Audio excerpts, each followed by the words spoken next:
अस्सलाम वालेकुम, मैं डॉक्टर इमरान से एक दफ़ा फिर आपके सामने हाजिर हूँ। रमज़ान मुबारक का चूँकि सिलसिला शुरू हो चुका है, तो उसमें मैं ये बताना चाहूँगा कि रमज़ान मुबारक से हम अपने दांतों के हवाले से क्या फ़ायदे ले सकते हैं और एक अमूमी तौर पे हमारा जिस्म क्या-क्या फ़ायदा हासिल कर सकता है। रमज़ान मुबारक जहाँ हमारे लिए रूहानी एक नेकियाँ इकट्ठी करने का ज़रिया है, वहाँ पे हमारे जिस्म और हमारे दांतों के लिए बहुत ज़रूरी है। इंसानी जिस्म एक रिदम के तहत चलता है। हमारा खाना, पीना, सोना, जागना, उठना, बैठना ये सब कुछ एक रिदम में चल रहा है। जब एक सिस्टम रिदम में चल रहा होता है तो उसको कुछ थोड़ा सा रेस्ट चाहिए होता है, उसको कुछ वक्फा चाहिए होता है ताकि वो फ्रेश होकर अपने काम दोबारा सही तरीके से सर अंजाम दे सके।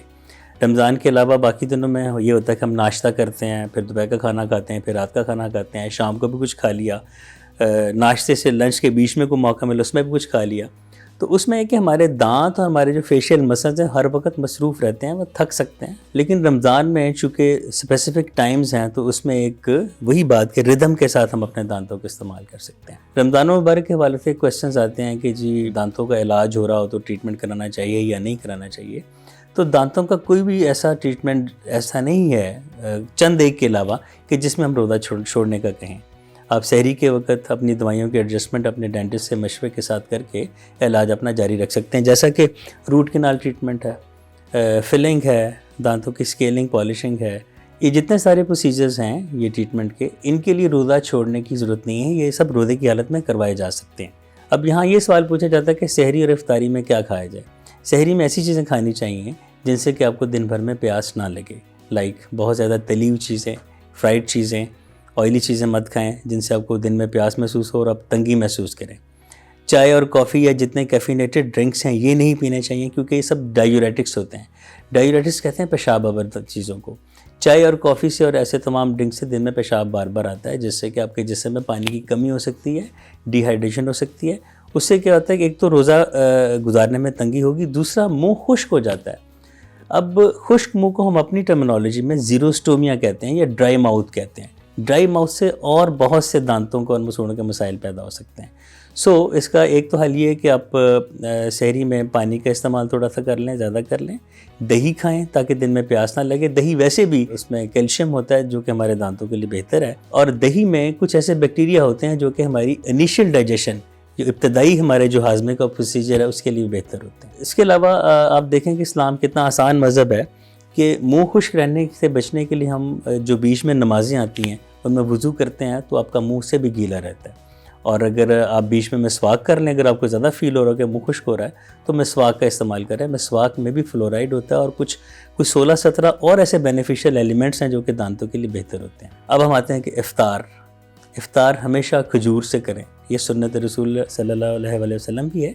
और खजूर में अगेन फ्लोराइड होता है जो कि हमारे दांतों के लिए एक बेहतरीन चीज़ साबित हो सकता है। उसके बाद आप पानी थोड़ा सा पी लें, नमाज़ पढ़ने के बाद कुछ हल्का सा खाना खा लें।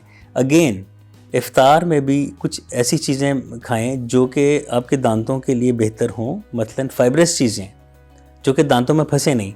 जो बाज़ारी चीज़ें जो बाज़ार से आप ले आते हैं उनको फटाफट अवन करके अपने खा लेते हैं, वो बारीक हो रहती हैं और वो दांतों में चिपकी रह जाती हैं, जिसकी वजह से आप इफ़्तार से लेकर सहरी तक कुछ ना कुछ बैक्टीरिया उस बारीक जो दांतों में बची हुई ग़िज़ा है उसके साथ मिलकर फिर दांतों को ख़राब कर सकते हैं। तो ऐसी चीज़ें खाएँ जिनके साथ आपका मुँह बेहतरीन तरीके से साफ़ रहे। मतवाज़न ग़िज़ा खाएँ, फलों का इस्तेमाल रखें। और इफ़्तारी के बाद अगर आप कुछ वॉक करते हैं या कुछ नमाज़ के लिए निकल जाते हैं, तरावी के लिए वापस आते हैं तो कुछ थोड़ी सी भूख लग रही होती है, उसमें फिर कुछ ऐसे फल खाए जा सकते हैं जिनमें दांतों को कुछ मशक्क़त, कुछ एक्सरसाइज करनी पड़े। दांत तब हेल्दी होंगे, हमारे फेशियल मसल्स, जॉ मसल्स तब हेल्दी होंगे जब उनको कुछ एक्सरसाइज करनी होगी। अगर आप नरम चीज़ें पीते जाएंगे, नरम चीज़ें गुजारते जाएंगे तो उससे ना दांतों की कोई एक्सरसाइज होगी ना आपके फेशियल मसल्स की कोई एक्सरसाइज होगी। तो बेहतर है कि सहरी और इफ्तारी में हल्की, मतवाज़न, ऑर्गेनिक और फाइब्रस डाइट खाई जाए। एक और सवाल जो बहुत पूछा जाता है और एक मिथ सी एक पाई जाती है हम लोगों में कि रोज़े की हालत में आप टूथब्रश नहीं कर सकते या मिसवाक नहीं कर सकते।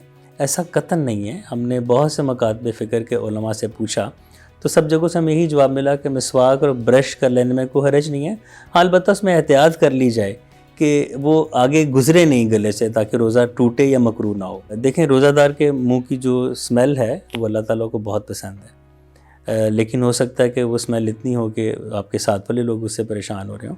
तो उस सूरत हाल में मिसवाक करके अपने उस मुंह की स्मेल को दूर कर सकते हैं। और वैसे भी खुश्क मुंह रहना, जैसा कि मैंने पहले बताया, ड्राई माउथ बहुत से दांतों और मसूड़ों के मसाइल को जन्म दे सकता है। आज के लिए इतना ही काफ़ी है। अपना ख्याल रखिएगा।